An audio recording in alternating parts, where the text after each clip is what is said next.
안녕하십니까, 두산 컨테너입니다. 오늘은 체류 쉼터에 대해서 한번 확인을 해볼 건데요. 여기는 농림축산식품부 공식 홈페이지입니다. 홈페이지에 들어가셔서 정책 홍보에 보시면 체류형 쉼터 안내가 있습니다. 체류형 쉼터 안내에 보시면 체류형 쉼터 도입 계획부터 이제 개념, 방법, 뭐 기간, 지역, 절차 이렇게 내용이 나와 있습니다. 자세한 내용은 이렇게 나와 있는데요. 오늘은 좀 쉽게 이미지를 보면서 제가 설명을 해드리겠습니다. 이 홍보 자료에 보시면 체령 쉼터 도입에 대한 내용이 있어요. 여기에서 이제 한 번씩 넘겨서 보면 체령 쉼터에 대한 내용이 이렇게 나와 있고요. 그리고 시설 규모나 연면적은 33제곱미터 이하, 그 데크와 정화조는 별도입니다. 부속 시설이 이제 데크랑 정화조, 처마 이런 내용인데요. 처마는 외벽 중심선에서 1m. 여기 처마가 없는 지붕이고 여기 처마가 있는 지붕입니다. 여기 처마는 이렇게 지붕 위에 설치가 되는 경우이고 외벽 중심선에서 1m 이내면은 허용이 된다. 그리고 데크는 가장 긴 외벽 1.5m를 곱한 면적까지 허용이 된다. 이렇게 바닥에 설치가 되는 데크에 대한 내용입니다. 그 주차장도 주차장법에서 정한 주차장 1면이 허용이 되도록 법이 개정이 됩니다. 이거는 이제 쉼터 배치도 이렇게 체령 쉼터는 이렇게 주차장 옆에 설치를 하시면 된다 이런 내용이고요. 그 다음에 영농 의무는 당연히 농지기 때문에 영농 활동은 의무화가 되어 있고요. 부지는 쉼터와 부속시설, 데크, 정화조 합산의 연면적 2배 면적이 되어야 됩니다. 그 영농은 쉼터와 부속시설 제외, 농지는 영농 활동이 의무화가 되어 있고요. 그다음에 제한 지역은 최소한의 안전 확보 및 환경 훼손 방지. 안전은 뭐 붕괴 위험이나 특정 지역의 설치를 제한하고 있고 환경은 개발 제한 구역이나 개별법 또는 조례로 설치를 제한한 지역은 설치가 제한이 되고 있습니다. 농촌 체령 쉼터로 전환 가능한 농막은 체령 쉼터 입지 기준이 충족이 돼야 되고 쉼터 면적 기준이 연면적 33제곱미터 이하에 부합이 되어야 됩니다. 그 다음에 쉼터 설치 신고 및 농지대장 등재를 해야 됩니다. 전환기간 3년 내에 농촌 체령 쉼터로 신고 시 양성화가 됩니다. 기존 농막이랑 좀 비교를 해보자면 본래 기능은 이제 창고나 휴식 공간 이렇게밖에 유지가 안 되어 있었어요.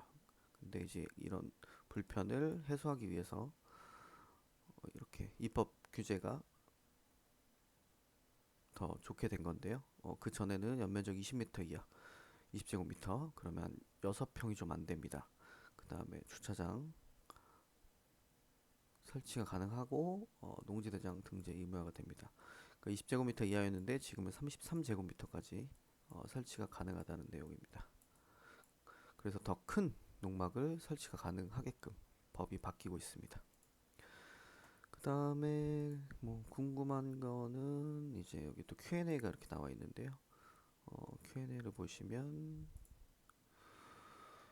농업인도 설치가 가능한가요? 농목이기 때문에 뭐 농업인도 당연히 설치가 가능하고요. 근데 임차농은 소유주의 토지 사용 승낙서를 받아야 설치가 가능합니다. 그 다음에 2층이나 3층까지 설치가 가능하거나 다락을 설치할 수 있나요? 근데 이제 농막도 마찬가지고 쉼터도 마찬가지인데 가설 건축물이기 때문에 1층에 한해서 설치를 허용할 계획입니다. 근데 이제 건축법에 보면 1층 높이는 4m 이내예요. 그래서 4m 이내로 높이는 최대 1.5m까지 다락을 설치할 수 있습니다. 그렇기 때문에 이제 요즘에 체령 쉼터나 농막으로 4m 높이 4m 이하의 다락을 설치를 많이 하시죠. 그러면 이제 공간을 좀 더 효율적으로 쓸 수가 있습니다. 세 번째는 데크와 정화조를 설치할 수 있나요? 보통 농막에 화장실이나 싱크대가 많이 들어가기 때문에 정화조는 화장실 들어가면 꼭 필요한데 정화조가 안 되는 데가 있었어요. 근데 지금은 정화조가 설치가 가능하다 이런 내용이 포함되어 있고, 제가 말씀드린 것처럼 개별법이나 지방자치단체 조례로 설치를 제한한 지역이 있습니다. 이런 데는 설치가 불가능하기 때문에 이 부분은 꼭 그 지방자치단체 그 지역의 꼭 설치 지역에 확인을 해보실 필요가 있을 것 같습니다. 그 다음에 네 번째로는 최소 보유 농지 면적이 얼마나 될까요? 그러니까 면적이 되게 좁은데 거기에 농막만 설치해서 체류용 쉼터만 설치해서 그냥 쉬고 싶다 이렇게는 안 되고 합산 면적의 2배 이상의 농지를 보유해야 됩니다. 그리고 면적 이외의 농지에서는 꼭 영농 활동을 해야만 설치가 가능합니다. 다섯 번째로 농촌 체류용 쉼터 존치 기간은 어떻게 되나요? 존치 기간은 기본은 3년입니다. 3년인데 횟수별 범위 3년의 범위에서 이제 지자체 건축조례로 정하도록 하였습니다. 그래서 3회를 초과하여 연장할 경우 안전 기능 환경 미관을 해치지 않는 범위에서 연장 횟수를 조정하도록 하는 내용으로 입법 예고 중에 있습니다. 그래서 지금 3년에서 이제 3회까지 연장이 가능하다. 그래서 총 12년까지 가능한데 이것도 지금 더 연장 횟수가 더 길어질 수 있게끔 지금 아마 그렇게 가능할 것 같습니다. 그리고 체령 쉼터에 전입 신고를 할 수 있나? 전입 신고는 안 되죠. 예, 임시 거주라는 쉼터 도입 취지에 맞지 않기 때문에 전입 신고는 불가능합니다. 전입 신고를 할 경우 상시 거주 의도가 있는 것으로 간주되어서 임시 숙소라고 규정한 농지법을 위반한 것이기 때문에 원상복구 명령을 받을 수 있습니다. 그렇기 때문에 전입 신고는 불가능합니다. 일곱 번째로 뭐 양도소득세나 종합소득 납부 대상인가요? 이거는 가설 건축물이기 때문에 주택이나 아파트나 이런 집처럼 양도소득세나 종합부동산세 납부 대상이 아닙니다. 대신에 이제 취득세와 재산세는 납부를 하셔야 됩니다.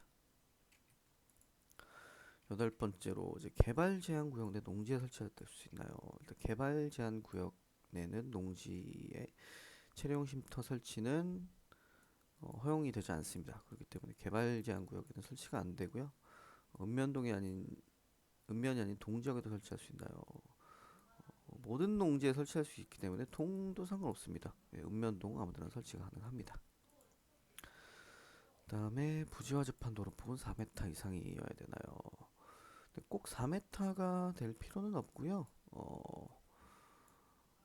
차량 통행이 가능한 현황 도로에 접해야 합니다. 뭐 현황 도로는 오랜 기간 주민들이 관습적으로 실제 사용해온 사실상의 통로 때문에 어쨌든 이 부분은 체류용 쉼터를 설치를 하려면 차량에 싣고 운반을 해야 되기 때문에 도로는 무조건 필요하고 그 정도 도로는 예, 있기 때문에 현황 도로로 뭐 크게 문제가 될 것 같지는 않습니다.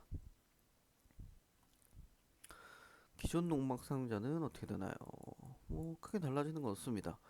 농막을 숙소로 사용하는 것은 여전히 불가능하지만 이제 연면적 그 전에는 20제곱미터였죠. 이게 별도로 데크가 설치 가능하고 처마, 정화조 다 설치가 가능하고 주차장도 설치가 가능합니다. 그리고 또 기존 농막이 쉼터 입지나 시설 기준을 충족하면 일정 기간 내 쉼터로 전환할 수 있습니다. 네, 지금까지 이제 체류용 쉼터에 대해서 알아봤고요. 궁금하신 점 있으시면은 댓글로 남겨주시면 답변해드리겠습니다. 감사합니다.